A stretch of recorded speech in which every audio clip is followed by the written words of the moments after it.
नहमदुहु व नसल्ली व नुसल्लिमु अला रसूलिहिल करीम। 25 दिसंबर को ईसाइयों के यहाँ क्रिसमस डे मनाया जाता है। चूँकि हमारे मुल्क में भी बहुत सारे ईसाई रहते हैं, उनसे कुछ वाजिबी ताल्लुकात भी होते हैं। कोई मुलाजिम होता है, कोई मालिक होता है, कोई कारोबार में शरीक होता है। इस तरह के मामलात पेश आते रहते हैं।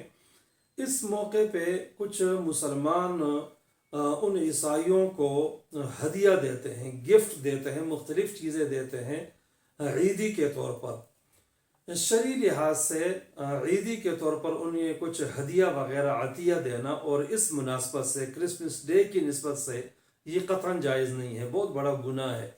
इसलिए कि ये उनका मजहबी त्यौहार है, मजहबी शिआर है उनका, और किसी भी गैर मुस्लिम के मजहबी शिआर और मजहबी त्यौहार में न शिरकत जायज़ है, न उस पर खुशी मनाना जायज़ है, न उस पर किसी किस्म का ताउन करना जायज़ है।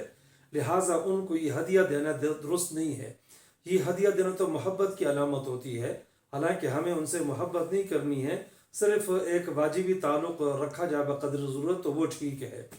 फ़िक़्ह की किताबों में और मुल्ला अली क़ारी रहमहुल्लाह ने मिरक़ात शरह मिशकात में अबू हफ्स कबीर रहमहुल्लाह का कौल नकल किया है।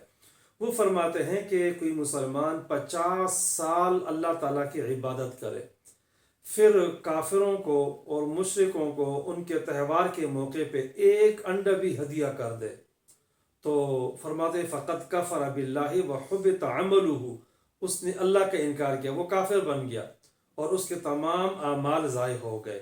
इसलिए इस मौके पे उनको कुछ नहीं देना चाहिए। हाँ, कोई ऐसे मसीही बरादरी के लोग होते हैं, गरीब होते हैं, मुलाजिम होते हैं, वैसे नफली सदक़े के तौर पर उनको कोई चीज़ दी जाए आम हालात में, ये तो ठीक है, लेकिन इस दिन में ठीक नहीं है। इस दिन के अलावा ताउन करना चाहिए।